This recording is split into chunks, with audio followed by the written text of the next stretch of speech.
Bem-vindos ao podcast Vozes que Inspiram, um podcast onde falamos sobre liderança, estruturas, quem é a mulher por trás de todo o seu negócio, o seu percurso, aquilo que tem construído e todos os seus desafios. E hoje tenho aqui a Madalena Carey, fundadora da Happiness Business School, uma academia com impacto internacional e referência na felicidade organizacional. Mais do que falar de um conceito, quero falar da construção, da visão do que sustenta uma liderança com impacto global. Madalena, antes de falarmos de todo o teu trabalho, negócio e percurso, quem é esta mulher por trás de todo o seu negócio, por trás de toda essa liderança?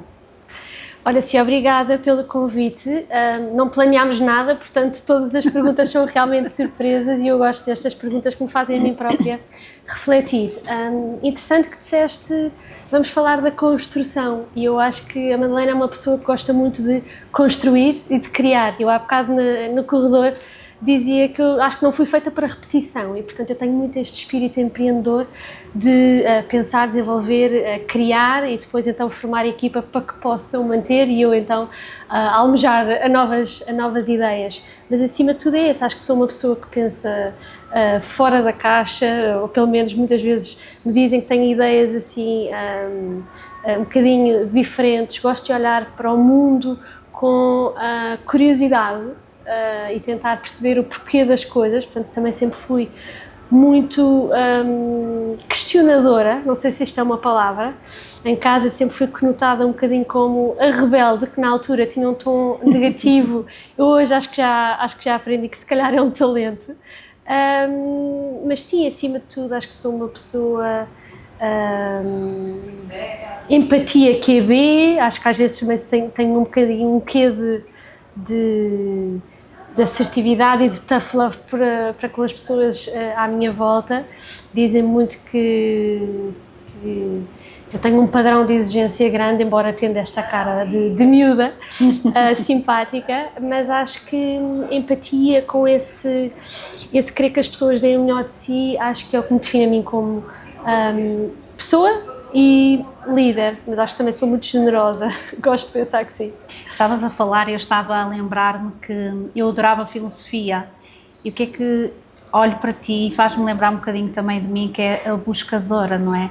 O querer saber mais além do que aquilo que é dito, que está escrito. Sim. Então isso também faz muita diferença aqui no nosso caminho, que as pessoas acham que somos um bocadinho chatas, porque queremos saber mais, mas isto também é importante e não camuflar esta parte. Tu também te formaste em Direito, então em que momento é que tu te percebeste que o Direito já não te representava? A meio do curso, sei não, eu acho que eu segui essa via um bocadinho por pressão inconsciente e autoimposta. Okay? Da minha família, portanto tenho uma família com vários advogados na família e eu sempre fui muito questionadora, reivindicadora, muito por causas também portanto, muito apaixonada por essas causas e por defender aquilo que eu achava que estava errado, que muitas vezes me trazia muita inquietude interna, porque levava aquilo muitas vezes ao extremo e depois sempre ouvi dizer que era uma boa comunicadora, eu acho que sim. Portanto com um grande sentido de argumentação, pelo menos em casa, e portanto fazia todo o sentido, causas, poder de argumentação e assim segui. Comecei a trabalhar desde muito nova, tinha aí uns 14, 15, a fazer transcrições de processos, casos que tu viste até na televisão, porque tinha umas tias que tinham uma empresa de secretariado jurídico. Então aí eu já percebia o que é realmente estar na barra, porque fazia essas transcrições desses processos e também percebia todas as manhas por trás, tudo aquilo que é a lentidão do sistema judicial, tudo aquilo que tu possas imaginar. E no curso então foi muito óbvio perceber que o ser advogado não é aquela coisa romântica que nós vemos nos filmes, não é? De ir para a barra e de defender causas, não, é muito diferente, acho que não vale a pena estarmos aqui a desbravar isso. E aí desapaixonei-me um bocadinho pelo processo e depois foi uma descoberta a longo prazo, mas mal acabo o curso percebo que não é aquilo que eu quero fazer. Eu estava-te a ouvir e a pensar, se és uma mulher de causas, não é? E tu foste atrás da tua, que veio tudo depois aqui na felicidade, na organização. Mas diz-me, antes de irmos para isso tudo,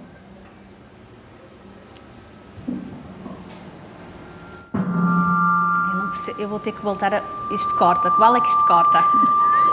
Uma desliga-me isso. Está a ser incómodo.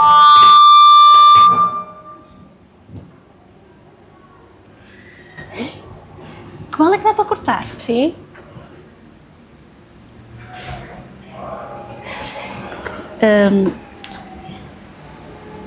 Estavas a falar em causas e eu a pensar que tu depois encontraste aqui a tua causa e aquilo que tu queres defender também através do que tens construído.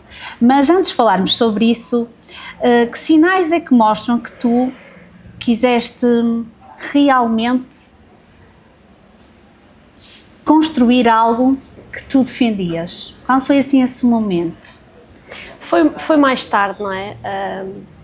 A vida é mesmo uma construção e eu durante muitos momentos na minha vida me senti muito perdida, muito desconectada, muito desalinhada. Eu acho que as pessoas se identificam porque acho que todos passamos por esses momentos e às vezes a vida não dá respostas logo e portanto temos que caminhar e depois há um dia que olhamos para trás e percebemos, ok, tive que passar por isto para aprender estas lições, tive que passar por isto para aprender a ser mestre nesta questão e se calhar agora posso então dar o meu contributo a esta causa. Esta construção é a longo prazo e, portanto, eu para te falar daquilo que eu construí tenho que ir um bocadinho ainda mais atrás, antes do curso até.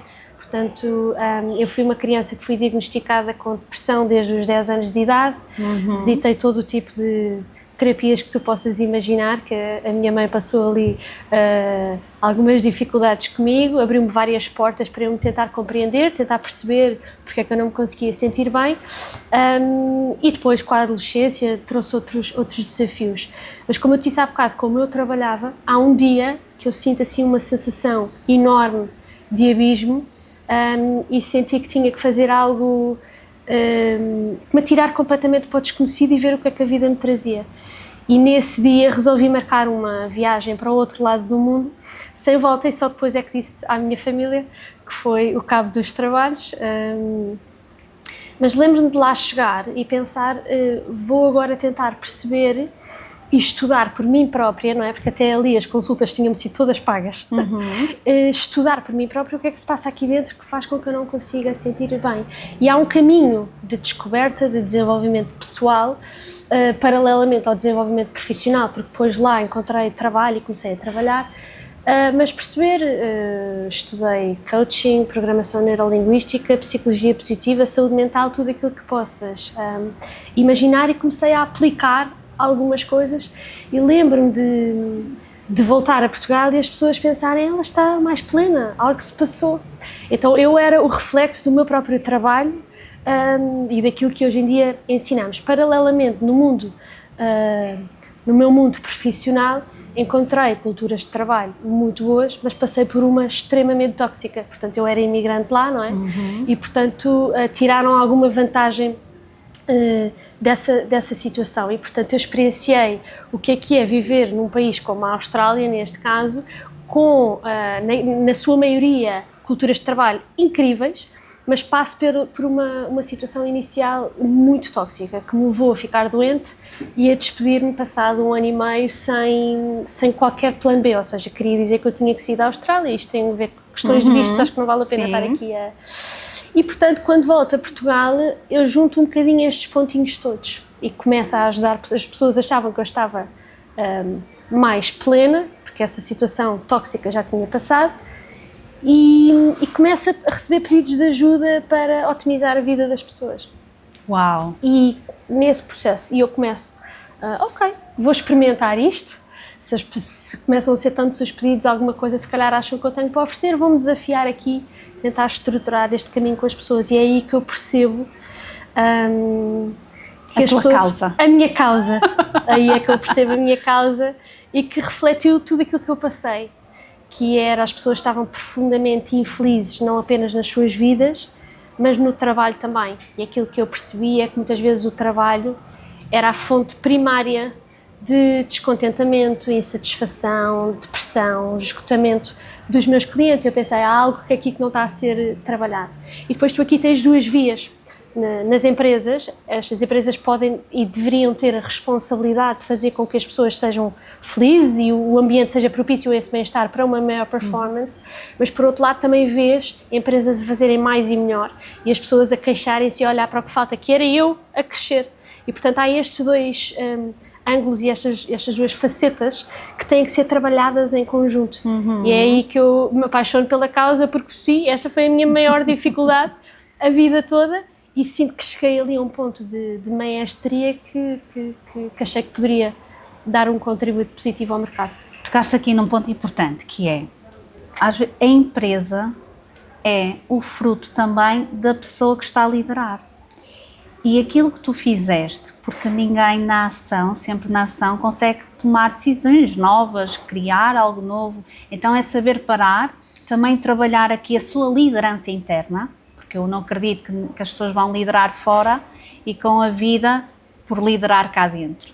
Então aquilo que tu trazes aqui também de ensinamento, para quem nos está a ouvir, é preciso também pararmos, aqui liderar um bocado a nossa vida, compreender, experienciar, para poder sim vir cá para fora a partir de um outro lugar de experiência e que se tu estás minimamente bem, o teu negócio também vai andar bem, automaticamente as equipas, a forma como tu comunicas também vai melhorar, porque é tudo um trabalho. Mas eu quero te perguntar uma coisa, tu sentes que estás a construir um negócio ou um legado? É muito interessante essa pergunta, um legado claramente, mas deixa-me só ir um bocadinho atrás, porque eu há cerca de 2 semanas ouvi uma frase que me impactou muito no que estavas a dizer em relação às lideranças, que é o trabalho interior, o trabalho pessoal é privado, mas o seu impacto é público, é externo. Então tu chegas a uma empresa e tu consegues perfeitamente perceber quem é que são os líderes que à porta fechada fazem esse trabalho e quem é que são os líderes que não fazem. Achei muito interessante isso que estavas a dizer e gostei de partilhar. Aquilo que eu acho que me curou, acima de tudo, mais do que qualquer prática, hábito, ritual, foi o sentir que estava a viver uma vida com propósito. Eu acho que se fala hoje em dia tanto de propósito, toda a gente fala sobre propósito, mas eu acho que os clichês têm mesmo uma razão de ser. Sim. E o propósito traz-te uma sensação de sustentabilidade naquilo que estás a fazer, de que podes ter dias horrorosos e podes ter dias muito bons, que essa sensação de contentamento vai prolongar no tempo porque tu sabes que estás a trabalhar para algo que é maior que tu ou que se estende no tempo, não é? E que faz sentido, e aí consegues também obviamente ir buscar, ter um sentido maior de resiliência. E aquilo que eu prego e acredito na Happiness Business School é nós irmos também um capitalismo inconsciente para um capitalismo consciente. São muito raros os empreendedores que tu vês que te dizem eu não quero crescer mais. São muito raros. Toda a gente quer crescer mais e mais e mais e mais, mas muitas vezes não nos perguntamos porquê. Eu vejo também, nós trabalhamos com todo o tipo de clientes, todo o tipo de indústrias, desde pequenas, micro, médias e grandes empresas. E há sempre esta coisa do crescer. Mas vale tudo? Eu ia te perguntar isso.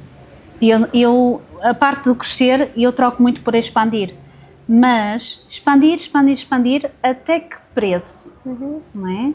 Com que coerência? E porquê? E do lugar de onde é que isso vem? Porque crescer é faturação. Claro. Mas há toda uma estrutura por trás. Claro. Para essa expansão ser sustentável, que era isso que tu estavas a dizer. Sim. Fala-se muito, deixa-me perguntar aqui, de felicidade no trabalho, mas poucas vezes com maturidade real, não é? Quando é que isso deixa de ser discurso e passa a ser realmente um modelo e tudo muda? Porque todos nós podemos dizer, eu quero uma empresa com os meus colaboradores ainda mais felizes, Mas tu, olhando para isso, por onde é que achas que isso começa? Começa em cada um de nós. Eu acho que nós caminhamos para um momento em que primeiro achamos que a felicidade dos colaboradores é a responsabilidade da empresa. Não, acho que a responsabilidade da empresa é não ser detratora da felicidade dos colaboradores, ou seja, o trabalho não ganhar uma proporção tal que corrói tudo aquilo que é a paz de espírito, a performance, a sustentabilidade humana e a energia vital das nossas pessoas. E as empresas, na realidade, são a soma de todos os estados de cada indivíduo. Então acho que primeiro nós temos que pensar, e isto é irmos de um pensamento mecânico para um pensamento mais sistémico, percebermos que toda e qualquer ação tem uma repercussão em cadeia no todo, então começa tudo em nós. Começa no líder, não é? Começa no líder também. Começa no líder e começa nos colaboradores. Se nós dissermos que começa no líder, não vamos chegar a bom porto. Se nós dissermos que começa nos colaboradores, não vamos chegar a bom porto. Nós temos que dizer é que começa com todos. E é um trabalho que tem que ser feito alinhado. E o problema é que as pessoas se desresponsabilizam desse alinhamento. Agora, nós só vamos conseguir que as pessoas se responsabilizem quando nós tratarmos toda a gente como adultos. E para tratarmos todos como adultos, o que é que temos que dar uns aos outros? Liberdade. Com responsabilidade. Sim. Independência. E por isso é que eu acho, e caminhamos também, eu acho que cada vez mais no futuro para, não falamos apenas de felicidade, mas falamos sim de o que é que as pessoas querem. É independência, é controlar as suas vidas. E a verdade é que nós criamos estruturas corporativas que são muito controladoras. É ainda uma herança da Revolução Industrial. Nós achamos que não estamos lá, nós temos muito ainda dessa maneira de trabalhar. Hierárquica, rígida, com horários. Eu na Happiness Business School nós não temos horários. Nós não temos limites de férias. Mas as pessoas sabem o que é que têm que entregar, quando é que têm que entregar. Não é? E o standard que tem que ser, com que as coisas têm que ser entregas. Para isso há uma cultura de feedback, há uma cultura de expectativas e por aí fora, não é? Depois tens vários mecanismos para perceber se as coisas estão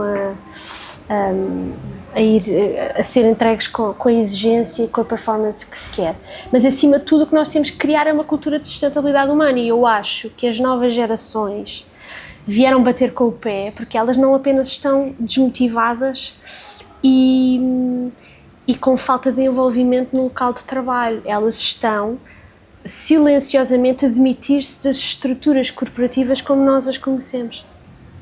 Que é, acima de tudo, a minha vida, porque com a guerra, com a pandemia, eles já sabem que eles podem morrer amanhã. Então o trabalho tem que se integrar à volta da vida deles, na vida deles, e não eles moldarem-se ao trabalho. E eu acho que essa é uma grande mudança de paradigma. E não sei se tomas essa consciência, mas cada vez mais temos voz, que muitos colaboradores não tinham. Tu fizeste esse sorriso. E entramos assim nessa nova era e isto vai ter que acompanhar. Tocaste num ponto importante que já começa desde que nós temos 18 anos, que é a liberdade com responsabilidade. Não é? Temos de ser responsáveis pela nossa vida, pelo nosso trabalho, pelas nossas ações, que vão ter repercussões mais à frente, mas foi muito importante aquilo que tu partilhaste.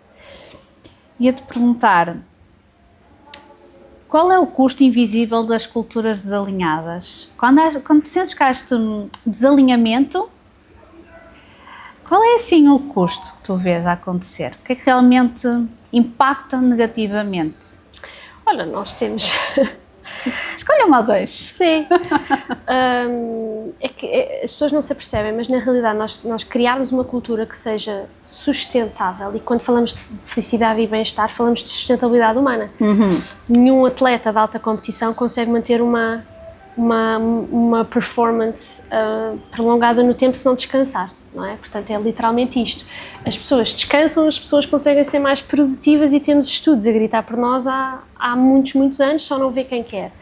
Antes tínhamos que tentar fazer este trabalho de provar às empresas, agora já não temos, porque diariamente somos contactados a dizer: tivemos este ano a maior taxa de turnover possível, as pessoas vão-se embora a cada 6 meses, as pessoas estão-se todas a ir embora, estamos com taxas de 50% a 60% de rotatividade, por exemplo, absenteísmo, baixas médicas, ou seja, isto depois tem tudo grandes implicações naquilo que são os custos de recrutamento, formação, e por aí fora, não é? Portanto, as pessoas já perceberam que, na realidade, investir no bem-estar das pessoas é uma estratégia a longo prazo que nos dá retorno financeiro também, ou pelo menos não nos traz perdas financeiras, mas diria que tem um impacto invisível do esgotamento das pessoas, tem um impacto invisível de uma cultura tóxica, é realmente muito, muito detratora, que depois leva a baixas médicas, rotatividade, absenteísmo, e por aqui poderíamos continuar. Certo. Mas tu sentes, por exemplo, que mesmo que isso lhes aconteça várias vezes,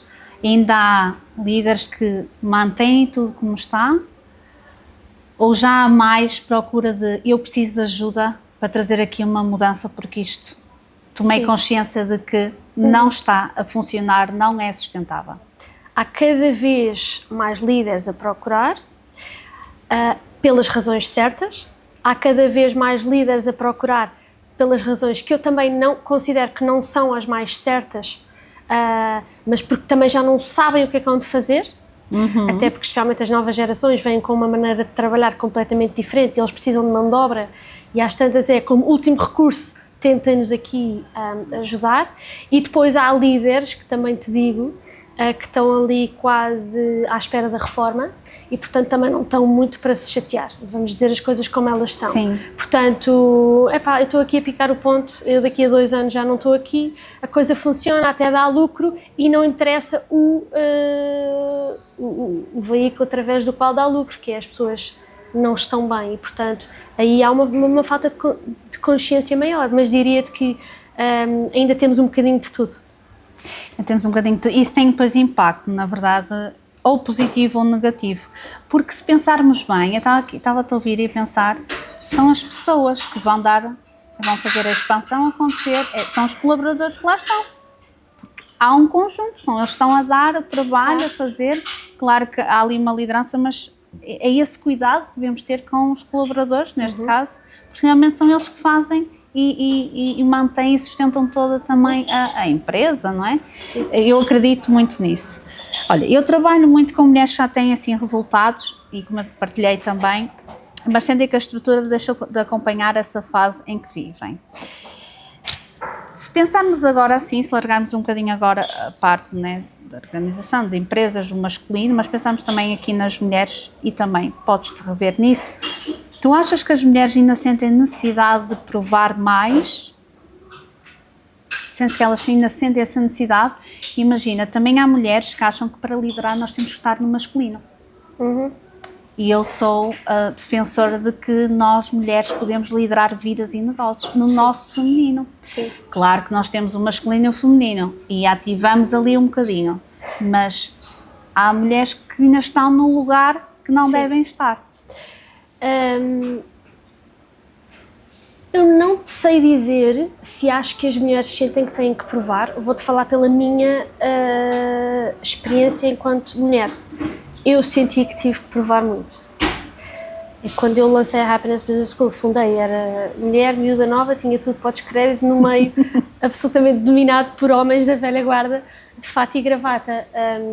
Eu senti que tive que trabalhar o triplo para a qualidade daquilo que estávamos a entregar e tive que trabalhar muito essa síndrome de impostor.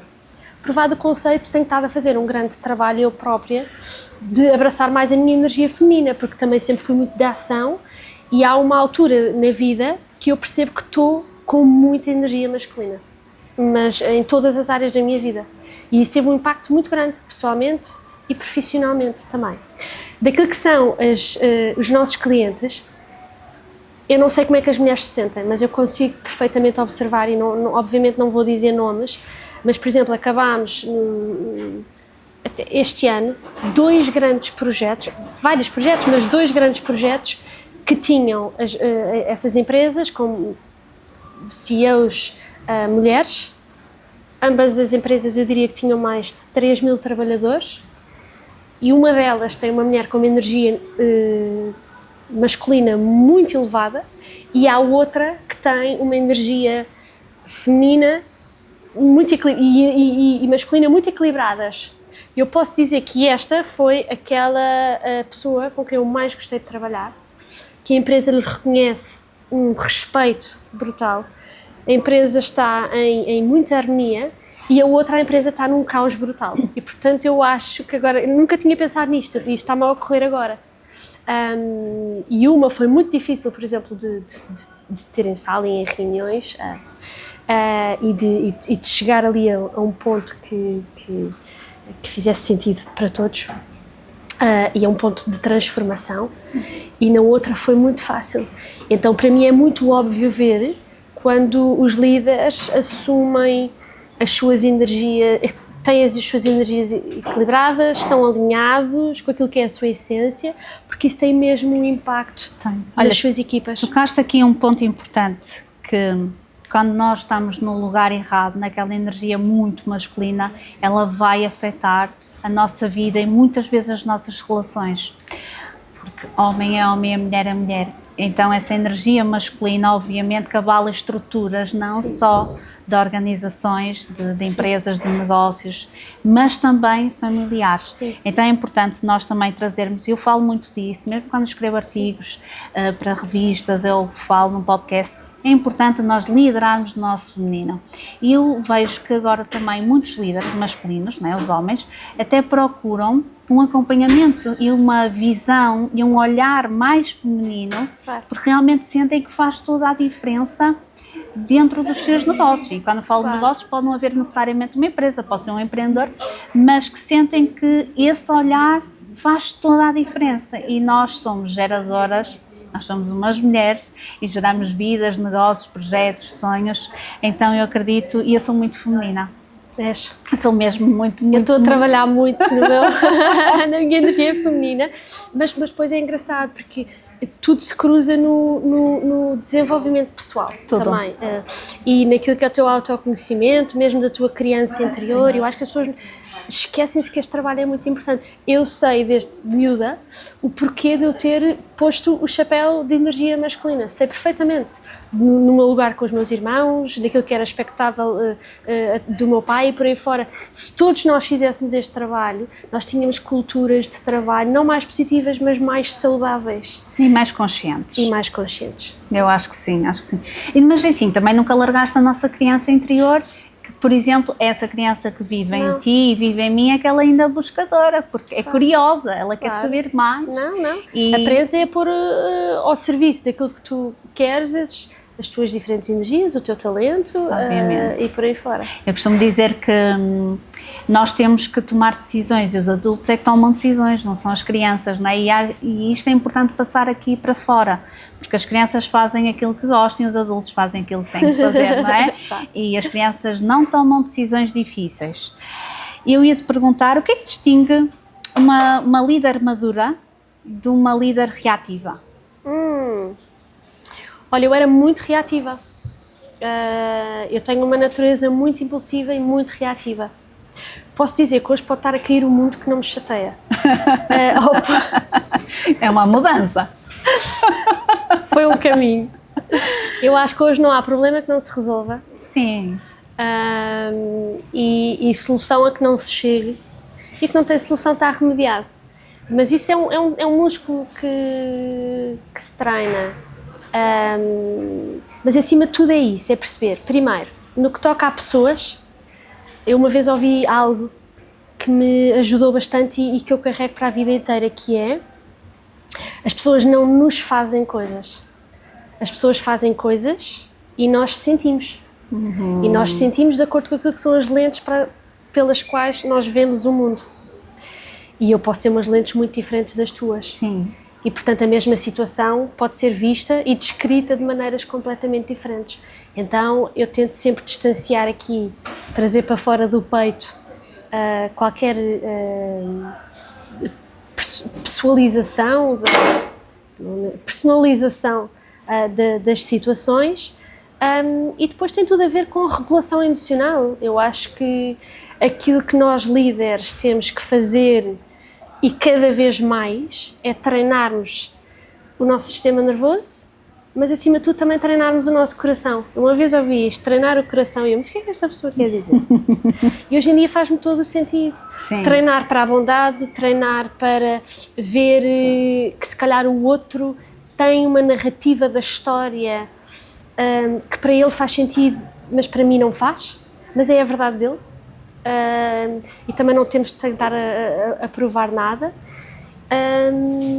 E treinar esse sistema nervoso. E isso vem com o quê? Com 3 A's: autorreflexão, autoconsciência e autorregulação. Isto é autoconhecimento. Quando eu estou enervada, como é que isto se manifesta no meu corpo? Quando eu estou ansiosa, como é que se manifesta no meu corpo? Quais é que são as técnicas que vão aqui fazer-me resgatar-me à minha sanidade? Isto é tudo, aprende-se, treina-se. O problema é que nós não queremos treinar. Nós somos a sociedade de viver rápido, queremos os resultados aqui e agora, mas não queremos percorrer o caminho. E para mim é isso, é perceber que a vida é uma construção, e perdoo-me bastante se sou impulsiva ou se sou reativa.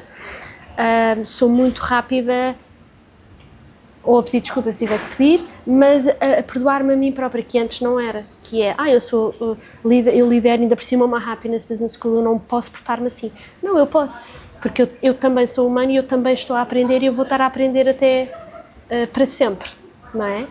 E depois é perceber que eu não me lembro dos erros que fiz ou das situações que aconteceram há 7, 6, 5 anos atrás, e que sempre se resolveram as coisas ou não tiveram a proporção que tiveram. E nós ensinamos muito isso também aos nossos clientes, sei lá, às vezes trabalhamos com empresas de marketing. Quer dizer, no fim do dia ninguém vai morrer. Foi um cartaz que não conseguimos entregar às 6 da tarde e entregámos às 9. Ninguém morreu. Então, para mim é o músculo da relativização que eu treinei ao longo do tempo. Acho que treinei demasiado, porque às vezes é suposto, há um fogo qualquer e eu, se vai se resolver, não se preocupem, ou delego. Não, antes tinha que estar lá eu. Portanto, é um músculo. A vida é um músculo que se treina. Olha, foi muito importante aquilo que passaste aqui, não é? Porque achamos que às vezes é o fim do mundo, e a autocrítica, não é? A autopunição, falamos aqui de uns A's mais negativos, e conseguir transformar isto torna-se, é aqui que nos tornamos líderes mais maduras. Sim. Espera, deixa-me respirar, pensar, sentir e depois tomo decisões. Sim. Eu acho nós não temos que reagir com base na emoção. A tua reação pode estar desapegada da emoção, não é? E é importante para quem nos está a ouvir. Como é que se mantém autoridade sem perder humanidade? Sem deixar de ser este lado humano, não é? Porque há muita confusão, não é? Uhum. A autoridade é eu mando, eu é que sei, porque eu, não é? Uhum. Então o que é para ti autoridade, mas humanizada? Uhum. Interessante. Uma coisa é autoridade, outra coisa diria que é algo mais tipo autoritarismo. Acho que são coisas muito diferentes, não é? E como é que nós podemos liderar, mas parecermos cada vez mais humanos, não ser aquela liderança agressiva, uma liderança empática, uma liderança que tu falaste aqui há bocado muito interessante, que é eu vou ouvir o que a outra pessoa tem para me dizer. Sim. E é interessante eu perceber que há um outro ponto de vista, há uma outra visão e há uma outra explicação daquela pessoa que até é diferente da minha. Aquilo que eu vejo, os líderes mais... o que é uma autoridade? É algo que tu respeitas, certo? Ou respeitas ou tens medo. Nós queremos... Portanto, diria que essa é a grande diferença. Uma coisa é, tu segues aquela autoridade porque respeitas, ou tu segues aquela autoridade porque tens medo daquela pessoa. Isto acontece muito ainda nas empresas, ok? E portanto diria que a base é promover confiança. Como é que nós promovemos a confiança nas pessoas? Ouvimos, que eu acho que é uma faculdade que nós perdemos. A escuta ativa. A escuta ativa. E acho que também vivemos numa sociedade que também a todos os níveis não promove essa escuta, promove a falta de atenção, promove a correria. Nós até temos muitas vezes, nós falamos deste conceito que é as galinhas sem cabeça. Nós parecemos galinhas sem cabeça. Imagina uma galinha sem cabeça, completamente no corredor, desorientadas e completamente sem bússola norte. Então, eu acredito que uma liderança que não tem autoridade, mas é-lhe reconhecida a autoridade, é uma liderança que escuta e que, por saber escutar, consegue extrair aquilo que é a informação mais importante para montar o puzzle necessário para a coisa correr bem, e aí conseguir dar direção e visão às pessoas com expertise, não é? Portanto, portanto, temos que ter aqui alguma tecnicidade no que se fala, mas também essa componente humana. Portanto, eu diria que se escuta, e eu acho que é o fator mais essencial nas empresas, a comunicação interpessoal, comunicação interna, muitas vezes é onde tudo falha. E às vezes é coisas tão simples como pôres o computador para baixo quando alguém vem falar contigo, se não puderes falar naquela altura, marcares, olha, podemos falar ali daqui a 15 minutos que agora não consigo. Quando vais falar com alguém e já tens a situação na tua cabeça, dizeres, olha, a história que eu me estou a contar é esta. Qual é a história que tu te estás a contar? E, portanto, para mim, na minha vida e nas empresas, atenção, não é sempre fácil, não consigo sempre fazer isto. É nós irmos de uma cultura de julgamento para uma cultura de curiosidade. Que é eu estou-me a contar isto, o que é que tu te estás a contar? Muito interessante. Por acaso nunca tinha ouvido isso, mas é muito interessante também para quem nos está a ouvir e que está a liderar, saber também separar e trazer isso também acho que é o que vai distinguir aqui muitas vezes o sucesso, a própria liderança e num resumo assim muito grande, a liderança começa naquilo que eu estava a dizer que é por dentro, não é? É cá dentro, quem é que eu sou? De que forma é que eu estou a liderar, a comunicar, a estar na vida, no negócio e isso vai refletir em quem está à nossa volta, no negócio, na empresa, em casa e isto é tudo um trabalho, isto é tudo um caminho, obviamente. É tudo construído e é um músculo, porque o cérebro é um músculo, é treinado e ele é possível fazer essas mudanças. Sempre que nós perguntamos quem é que foi o líder que mais te impactou, as pessoas dizem, seja quem for, e é sempre, dizia-me as coisas que eu queria ouvir, mas dizia numa maneira de que queria-me ver a brilhar, não é? E, portanto, eu acho que também quando falamos de empatia e falamos de ouvir e etc, quer dizer, não é um ponto em que deixamos de ser honestos com as pessoas, portanto, escuta com feedback assertivo, visão e dar as ferramentas para as pessoas crescerem. Eu acredito que nós temos de ser muito coerentes na forma como nós estamos a comunicar, a liderar, a viver, para assim sermos um exemplo para a sociedade, para os colaboradores, porque vemos muita gente incoerente, todo o seu negócio a esgotar completamente, já falámos sobre isso, mas eu acho que ser coerente, estar alinhado, perceber que isto está a respeitar-me a mim e há aqui um ponto-chave que eu quero partilhar, que é uma pergunta muito importante, é aquilo que eu construí está mesmo a servir a minha vida ou estou a ser engolido no meio disto tudo? E isso é um momento em que se deve parar e nem que seja viajar, se não pode viajar, que vá até algum lugar, mas que perceba se está a engolir ou está a servir. Eu já estive aí, não é? Eu acho que qualquer empreendedor já esteve aí. Mas o problema é tomar a consciência desta pergunta. Mas às vezes tens consciência, estás a ver os sintomas, estão todos aqui à tua frente. Mas ignoras. Ignoras porque há um caminho, especialmente líderes empreendedores, há um caminho de sobrevivência que precisa de certas competências tuas. E depois há um caminho de integração e de expansão que já precisa de outras. E são maneiras de liderar e de estar na vida completamente diferentes. E às vezes não te apercebes que estás aqui e ainda estás a liderar desta maneira. Isto aqui também tem dois sistemas nervosos completamente diferentes. Mas sabes que nesta fase é tomar consciência do que está a acontecer à volta. Sim. E pedir ajuda.